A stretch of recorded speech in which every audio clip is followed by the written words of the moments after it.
Vendredi 25 décembre 2020, mesdames et messieurs, bonjour et merci de regarder RTI 1. Vous suivez Matin Bonheur aux couleurs de la fête de Noël. Ouverture de cadeaux, messe de Noël, plan de table pour le repas de Noël, pic sur les toasts et services à table, port du masque entre deux repas et surtout ne pas l'oublier. Bref, les chrétiens du monde entier célèbrent ce vendredi 25 décembre la fête de Noël ou encore la fête de la Nativité. Ce sera surtout l'occasion pour les fidèles de se rendre à la messe pour commémorer l'instant.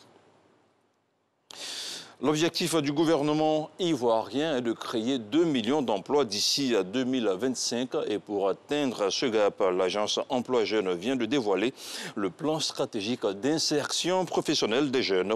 C'était au cours d'une rencontre suivie par Samuel Dangui. Son reportage à suivre dans nos prochaines éditions.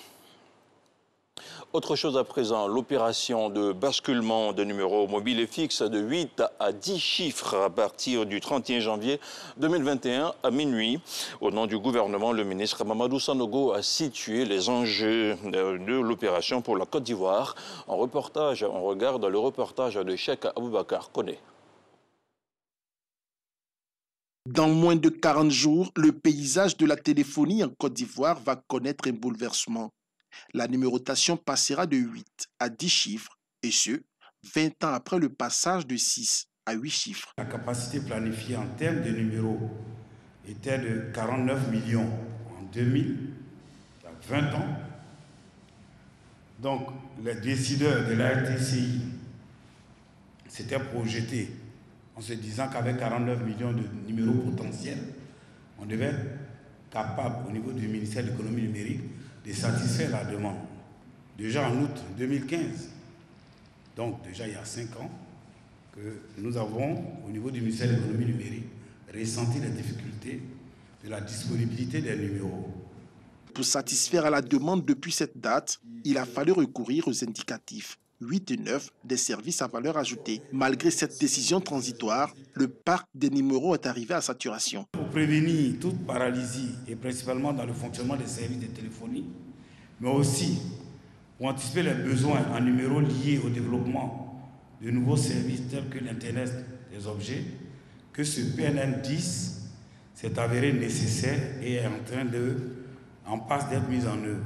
L'opération de basculement entre en vigueur à partir du 31 janvier 2021 à minuit. Il reviendra aux abonnés après cette date d'ajouter le préfixe 07 05 01 sur les numéros mobiles déjà existants et les préfixes 27, 25 et 21 devant les numéros fiscaux. Les 3 opérateurs auront chacun une capacité estimée à 100 millions de numéros. Il y a eu des mesures. Du sport, à présent du football, après 5 mois de tergiversation autour du processus électoral à la FIFA, la Fédération ivoirienne de football, la FIFA, l'instance mondiale, a décidé de mettre la FIFA sous administration provisoire. Les explications de Salif Ouattara de RTI Sport. Jusqu'au 31 décembre 2021, le football ivoirien sera dirigé par une administration provisoire. Ainsi en ont décidé les membres du Conseil de la FIFA, après avoir auditionné les différents membres de la commission électorale mise en place pour organiser l'élection à la présidence de la Fédération ivoirienne de football. Le bureau du Conseil de la FIFA a décidé de nommer un comité de normalisation pour la FIFA en vertu de l'article 8, alinéa 2 des statuts de la FIFA. Pour le Conseil de la FIFA, cette décision s'imposait du fait que les instances dirigeantes du football ivoirien ne sont pas parvenues à organiser une procédure électorale conforme aux exigences statutaires et réglementaires applicables à toutes les associations membres de la FIFA.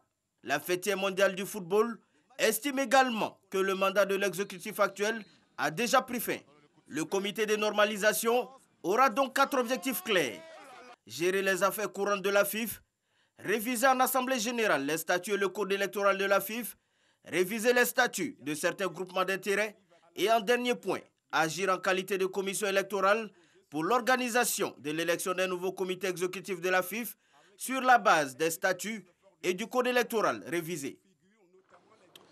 Et on continue à parler de football au lendemain d'une large victoire contre Strasbourg, 4-0. L'entraîneur allemand du PSG a été remercié par le club de la capitale française à 6 mois du terme de son contrat.